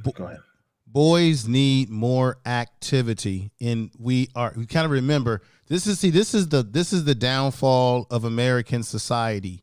We keep trying to make boys and girls the same. They're not the same. The young men who get labeled hyperactive and thrown in special ed classes always tend to be male black children, and they're being taught by white female teachers who have they look at them unvalued free, where they stereotype these young men, and they already put them in the prison, from school to prison pipeline. So it's very important to have activity. Don't keep our kids bored. Most black kids are ahead of most kids in school from the preschool to K. Then they leave out of that environment, which is an environment where you have colors, you have singing, your learning is a rhythmic type learning. Now you go into junior high school and high school where you're told to sit down in a seat, and now you're in a wall. You're behind white walls, and colors sedate you. They use white in hospitals and in schools as a way to sedate you. When you get into the junior high school and the high school levels, the colors do play a role in how the classroom is situated. And if you look at the way they have kids in classrooms sitting in the seats, that comes straight out of Germany. That comes straight out of the Hitler movement, straight out of control. Oh, matter of fact, let me correct myself. It comes right out of the industrial revolution of this country in factories, getting you prepared to work in a corporation or factory, the way kids are sitting in the classroom, sort of lined up. So all these things playing a perpetual role over and over again. And we have to remember we got to set the right tempo in the environment for both boys and girls. And we can't, and I'm being honest with you, you can't raise boys and girls the same. I don't go for that. Let me go get it. Let me get it over to Ken. And I'm going to end right there. Thank you for letting me come up. BMT. No problem, Info Man. And go ahead. Go ahead, Ken. Hey, what's up, BMT? Info Man, culture. Info Man, that was a thing of beauty. Hope you guys can hear me okay. Yes, sir. I'm driving this road is really bad, but you're pretty distorted. Yeah, go ahead. Man, I totally agree with, brother. What you said was a thing of beauty. Let me just say my credentials. They don't measure up to information, man. But I've been married for 25 years. It'll be 25 years this year. I got 5 kids. All by the same woman. All my kids are by the same woman. I got 1 son and 4 daughters. So haven't had any problems that, typical problems, stuff like that, you know. So with that, hold on one moment. With that, um, okay. So when I was listening to what you guys were saying, let me talk with the brother earlier that came on. And he hopped off. Understand this. I got the gist of what he was saying. It's kind of like what Information Man maybe said it better. Girls and boys are different. It just is what it is. I think nobody's really going to disagree with that. Doesn't mean that one set is easier to raise than another. It just simply means that you got to, as parents, that's why you need a mother and a father. You need to go about it in a different way. And I'll even take it a step further. All children are different. The personalities are different. Certain things I could do with some of my children I can't do with others. Some I can scream at, and that's all they need. Some I got to punish, and that's all they need. Some of them, I actually got to spank. It just depends on the child, you know. But saying that, I'm always going to say that the importance of raising kid is them not being raised in dysfunction, right? Typically speaking, this is not the end all to be all. It's like that's what people get all butt hurt. Typically speaking, that is with their mother and their father. Why? Because those people are the ones that should have the most vested interest in the success of their child. I tell my children this. I've seen studies that says it takes roughly, what, $350,000 to raise a child from birth to high school graduate, not counting college. Hundreds of thousands of dollars. Typically speaking, parents are the ones that invest that money in there. So you have a vested interest of that's just money. We're not talking about the time and the sacrifice and everything else that comes along with it. So when that happens, when the parents are raising their child, obviously they have a vested interest as opposed to you have the outside influence, gangs, those people that might be your friends. I'm going to be honest with you, the schools, not saying the schools are bad or anything, but schools should not be a supplement for raising children. It just shouldn't. Not Mm-hmm. not at all. I really think it's unfortunate that typically speaking, children spend more time at school really, than they do at home. Mm-hmm. So I'm talking about waking hours. Because you get up, you go to school. Typically speaking, with 7:30, get out at like 3:30 or 2:30 somewhere around there, and you get home and you eat 5 hours at home, and most likely, okay, it's time to go to bed and get ready to do it again. So really, I think it's important. BMT and I feel you everything you were saying earlier. When you're talking about, to me, this little power struggle between black men on YouTube and black women on YouTube. I listen to them. I think they both have valid points. Both sides do. Well, let I, me, huh? Ken, let me ask you this though, brother, and I agree with you. I totally agree. I agree with the things that you've been saying.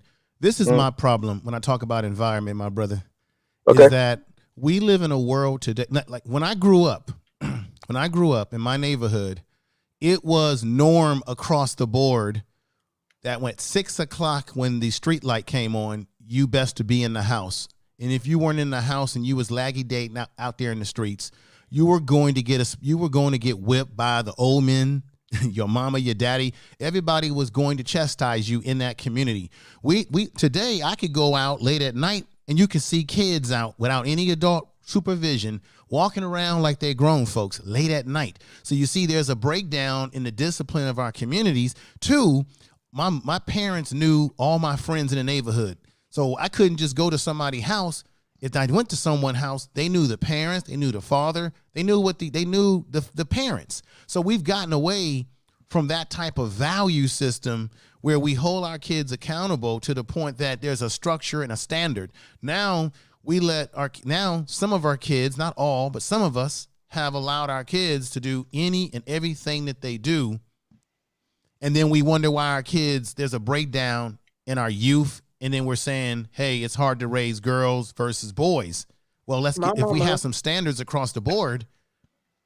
My mom used to call it dark o'clock. You better be home by dark o'clock. Right. But a lot of times we were the only ones that had to be home by dark o'clock.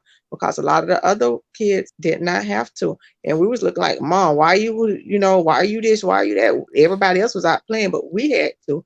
And we were in that particular area. I'm not going to say the whole time, but in that particular area, we were one of the few that had to be home like that. So let That's me the get. It that's the wasn't the problem norm though.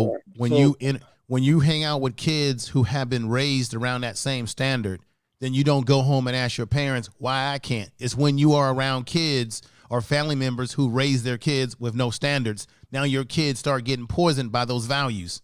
let me answer back, because let me be honest with y'all. First of all, I would never trust any child or any young adult in this space. Y'all could try to miss me with the bullshit that literally this is a conducive space for bringing up or having young adults or any type of family ideology. The fact y'all trying to scapegoat that shit to me, that's a lie Well, because I don't see it here. We know that's not the truth because of how people, when I talk to people realistically about what's going on in the home, that's not a commercial type of thing here. mm-hmm, And mm-hmm. so we're not going to play that narrative because we've seen it. For those of us who actually have done the conversations, we already seen that. I can at least put that on my placard. Uh, One of the few that's ever done a black family man panel. Uh, Mm-hmm. that was not a widely wanted to be watched type of show. I remember shout out to Info Man when he did the Father's Day special. That was another thing. Like again, we can keep on pulling out of the hat the stuff that was done. Those are not the norm things of what this type of media. Again, it's the indoctrination Mm-hmm. of certain narratives that are put out there about our people. And so when people try to say, well, you know, we do talk about it, it depends on where you're at because it's interesting when there's the attack. If a child were to have two parents, I find it interesting when they get shamed. They get shamed about you got a dad, or let a man show affection for loving his son. That looks gay. That he must be soft. Or maybe it's the fact that that's not something that's widely practiced. To I somebody It's my son told me, and I want to pass the info. My son told me, he said, Dad, don't kiss me in public. I said, why mm, not, son? He said, because he said, the other boys laugh at me and tease me. And I said, why do you say that? Well, they said that you might be gay because you kissed me. And I said, huh? I said, son, I birthed you into this world. I literally changed you, clothed you, and was there when you were sick. You mean to tell me they shame you for me showing you love and affection? probably because they don't get love and affection. Then that makes me wonder. Exactly. It makes me wonder this key thing within their environment. Do the boys who try to shame your son have a father or male figures in their life that show them love in a fatherly manner? Of course. Well, see, that's the thing about it. Because see, that's why I had to dig around and find out because I see it when I see it like that. But I ask the question, but I said you don't have to tell me who the boys are. I mean, I figured that out easily. But I also knew when I knew about their living situation of how they get talked about, how they get abused, how they get cursed out. You know what I'm saying? One of their mothers told them that they need to shut the F up right there in the parking lot in front of the rest of their friends. And I would watch that. I would watch that. Just like I would also, and I can, and I mean, I can even bring, I think Lady Count, she's a teacher also. We've seen these things. I'm pretty sure all of us who have had these credentials to actually deal with these type of things. And I'm not saying, and I don't want people thinking, well, that's the thing that the women. No, I know some fathers that I have seen shame their daughters like openly, call their daughters a whore or a slut. And Right. I'm like, when you break down that child like that, Do you know what the ripples that you cause or what havoc you can do? Do you know what you're doing? And so these kind of things, and again, no info. Come on now, how many young boys have you had to play daddy for? Well, I That, play daddy to grown men every day in my career. I'm actually a de facto father and mentor to these men.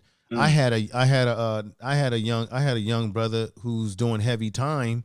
He's got all type of issues going on at home in a relationship with a female, and he needed to talk to me just on relationship issues. And this man is incarcerated and dealing with issues at home where he may or may never get back to.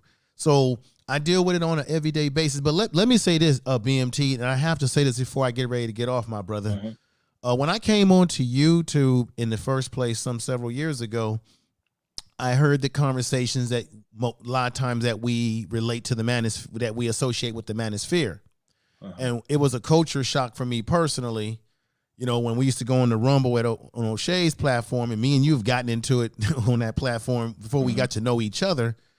The reason why I had the attitude that I had, brother, is because I wasn't used to hearing black men talk the way I hear the language that I hear on YouTube, because the black men that I had been around and been raised around, and the black men that I've been around in my organization, they just don't spend a lot of time talking about, and I'm not saying that you were doing this, talking about the ills of black women, or black women this, black women that, or women this or women that.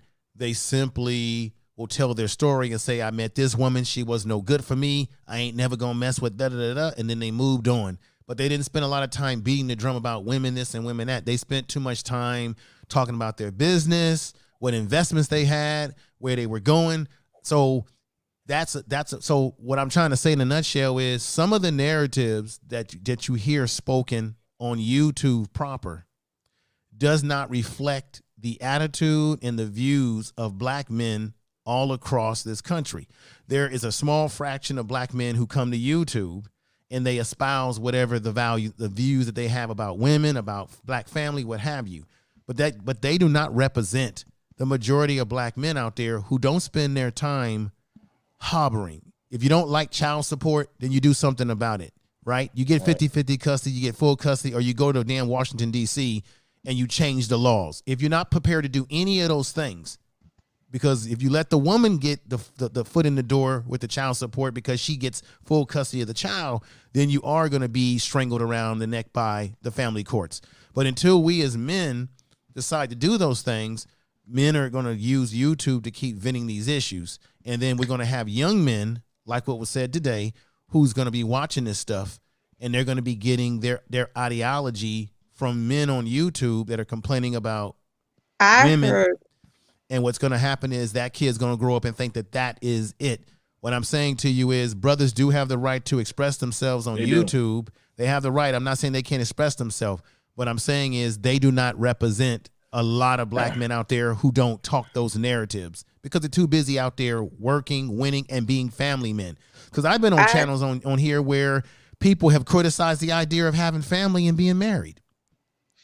I'm BMT. No, I'm new to YouTube and some of the stuff. Actually, in the last few months, listening to a lot of these gender wars, and I heard.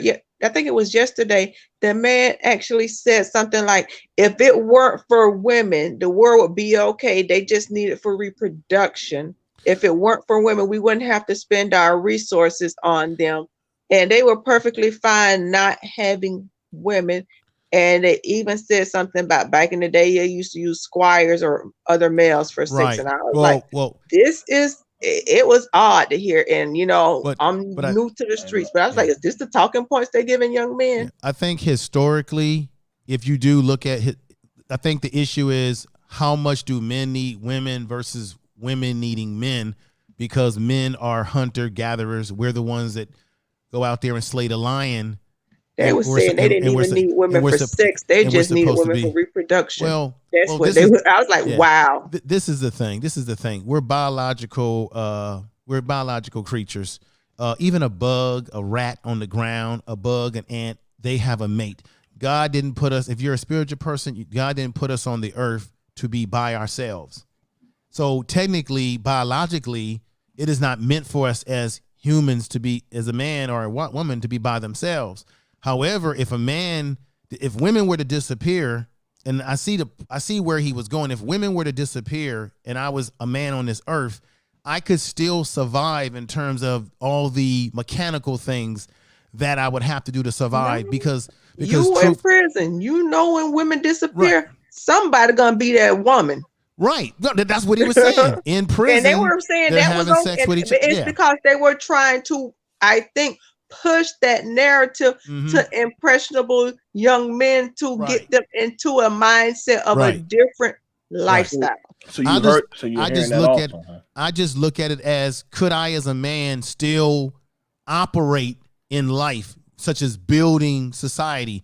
Because men, we were very instrumental in building this society, where we know that women give birth to society. So on the physical, mechanical level, I could still function as a man, but on a biological level, it would do something to me, because they've already done studies that show that men do live longer when they are in a healthy relationship or in a marriage versus when they are alone. We die off faster, even though women live longer than us, because you guys take care of your health better than we do. But men do live longer when we're in a healthy relationship. So it is not biologically women live longer when they're not in a relationship. So I don't even know what that's about. No, it's true. No, it's true. It's true. But for men, I'm saying specifically men, we live longer when we're in a healthy relationship biologically, which tells me it is not meant for us to be solitary creatures. It does something to us as men particularly. But can we function and do the mechanical things, still turn the water on, still get the plumbing working, all those things? Yeah, the mechanical stuff, we could actually still survive if women are not here, because for the most part, we're the majority of people. Not that women don't work in mechanical things, but men are the majority who do those types of activities. So yeah, I could still function mechanically, but biologically, it would be a detriment to me biologically, because God didn't build us to be solitary creatures. Matter of fact, I'll give you this last example before I get off. Sister, you know this because of your experience in the prison too. What happens to a man or even a woman when you put them in solitary confinement? They go in their normal mind and they come out what? Crazy, eating their own poop. I've got guys that I've dealt with for years that were in what they call in the hole, and they come out, their minds are blown away. They're talking to themselves in their room.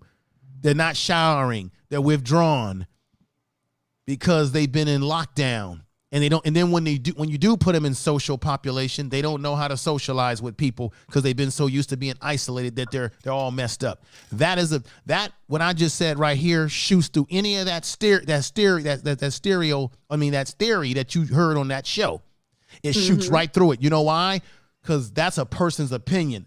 But my shit ain't opinion. My shit is through study and research and working in the field. People being alone is not good for you. Men being alone, it would be bad for us. Could we still function and run the society mechanically? Yes. But biologically, it will be bad for men to not have a mate.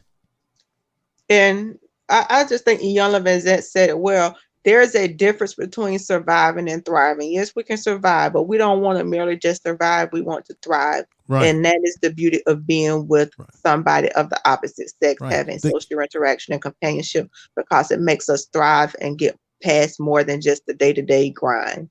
Right. I can use BMT, for example. He's a married man and he has children. BMT, as I get off of here, brother, with the experience that you're having emotionally, spiritually, with your family and your children, imagine if you were at the age that you are now, you're still a young brother, and you had not the companion, your wife, someone who really loves you, that's the right person for you, and you did not have the joy of those kids in your life. Where do you think you would be emotionally right now? I'm not saying that you can't still function and go out and work and get your money on and all that kind of stuff that you hear on YouTube and all that shit. Yeah, you can still do that. But where would you be emotionally if that was all to disappear tomorrow from what you've been experiencing now, brother? I would be depressed. Thank you. I would be depressed. Like I said, and I think I'll probably do a piece on that probably a few minutes after this, because like I said, Me and my old lady did separate. We did. You know what I'm saying? When we were, like I said, we separated before. And it was depression. I had money. I had freedom. I had my own spot. I had all the stuff. There was nothing holding me back. But there was a vastness of I'm missing something. Like there was nothing stopping me. I've already done traveled. I've already did all kind of things. But I mean, like it's a different frontier of an enjoyment when you have a family. Maybe y'all could say that's sappy and that's lame, but it's my journey. Like that's the next pinnacle of life for y'all gotta understand. Like that's part of our nature of function as men and women is to grow and build a legacy and raise that legacy. So then when we get in a certain age, then we can be like, well, I did my damnest. I did my best.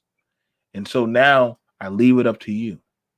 I'm telling you, I've spent time with many men that are successful, and as they get older in their years, and they start hitting that twilight, you know what they start looking for? Companionship. They start getting tired of going to that bedroom alone. They start getting tired of sitting at that dinner table alone. When their friends who have families say, "Oh man, I'm gonna go out with the old lady," or holidays come around, they get really bitter. They get really nasty. Then they start getting into substances. They start getting into all kind of things because now the fulfillment that they normally would have out of the enjoyment of just hearing, Koja nag them at night, they don't have that. Sometimes to be able to sit there and watch, there's nothing you can tell a man like me or Call me. info. There's Call nothing me. exactly like there's nothing you can tell us as parents the enjoyment of when we watch our children accomplish something that we work with them and now they're doing it in full blast. So that's what I've been saying. When you have brothers who say, don't, I mean, look, everybody has the right, whether they want to get married, have a Right. companion or not. That's your business. I'm not telling you what to do. But what I'm saying to you is what you just said, BMT. Nobody wants to grow old by themselves, go into a house by yourself, lay in a bed by yourself, and die by yourself. Come on, we got to wake up, brothers. That is the truth. BMT, thank you for having me up here, brother. I'm gonna get ready to get off. Peace to you. Right. And peace to the sister. Yeah. Hey, You guys make sure y'all go by Information Man's channel. Very dope content, very amazing subscriber. He's one of the very few men that I am close to on YouTube. You know what I'm saying? Like I said, I know I'm broadening my scope, but I definitely leave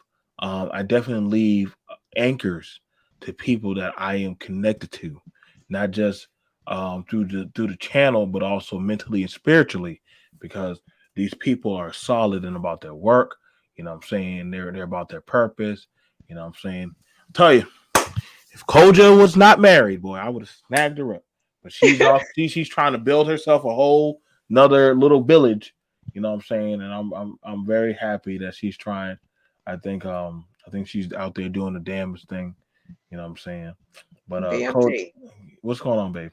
I don't know if after a while, as adults, Christmas get old. You don't put up the tree too many times. It's just you don't bought yourself the things that you wanted to. There is nothing like seeing the enjoyment on your child's face on a Christmas day.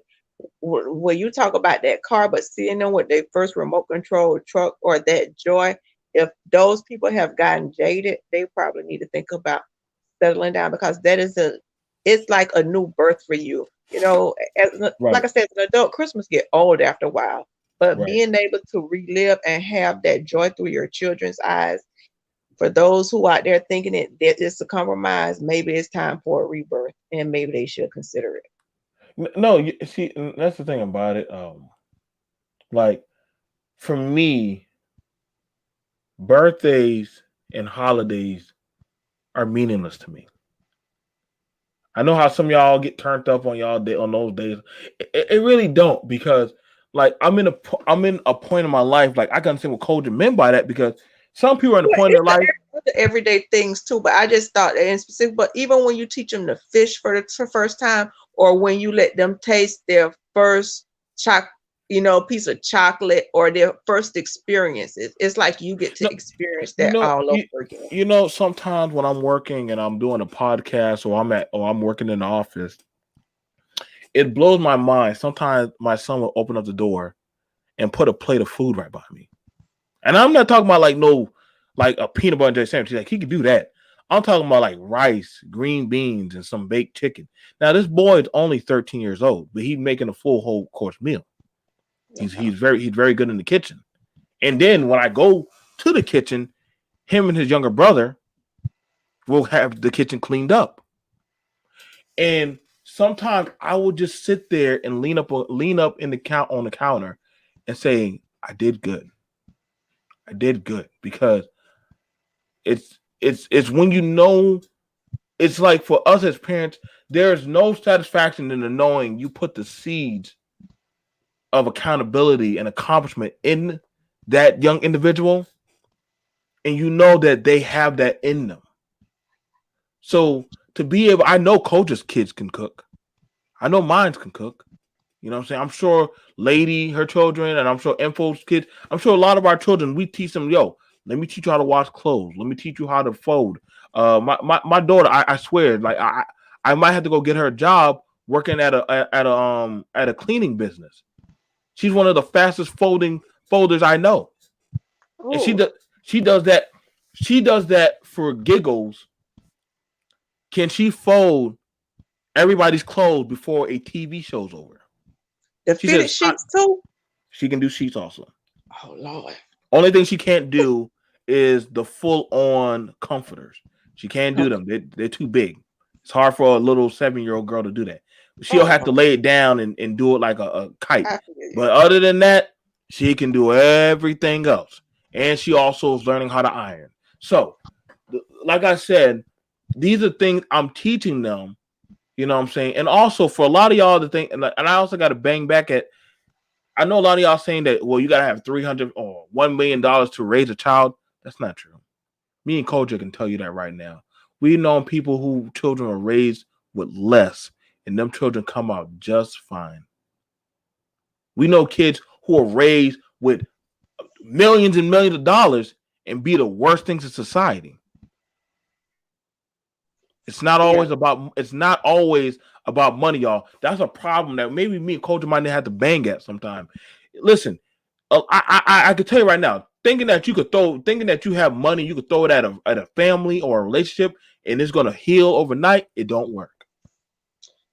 I, It don't. I'm struggling trying to get my sons where they need to be, and we having to fight right now. But I'm still trying. And the money, I think sometimes we want to we want to give our kids everything. What they say, you have to stress a muscle in order for it to get stronger, and we never allow them to stress their muscles. Sometimes, and we coddle them, and we give them too much too. Sometimes they're not worth. And I heard people all the time say, "Oh, I spoil my kids." It's like, well, what the hell does spoiling do? I ain't never said I wanted to eat spoiled food. Ain't nothing never spoil was a good thing, but I think it's a bragging point now because I just remember people say, "Oh, my son going off to Texas school."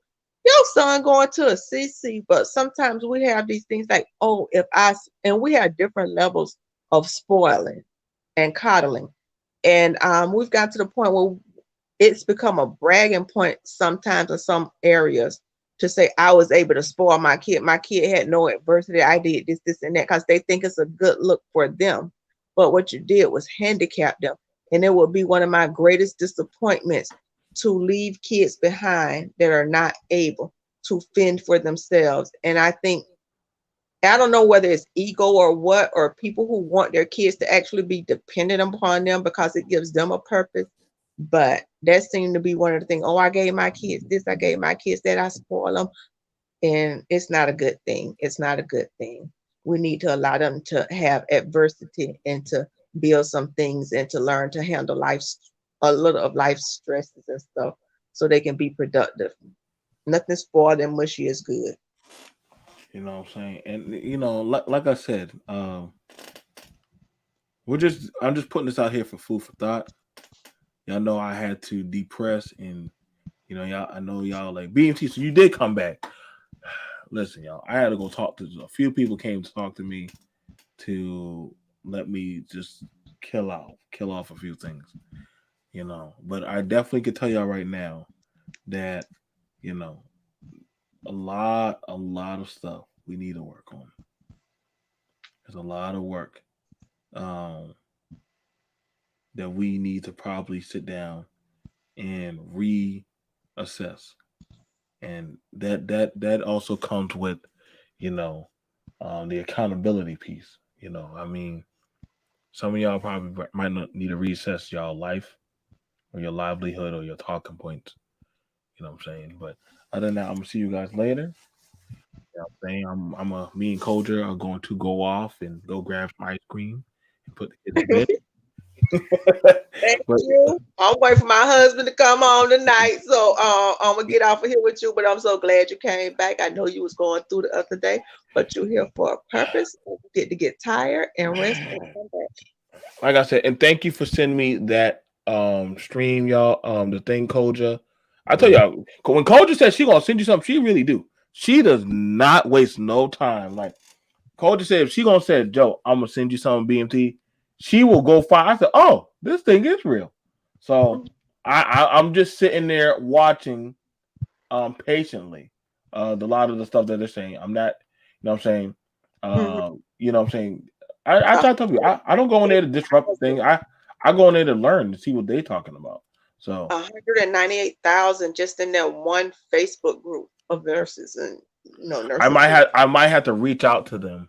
I might have to reach out to one of them to see if I can get a talk with them to find out what's going on the nursing field, on the nursing thing.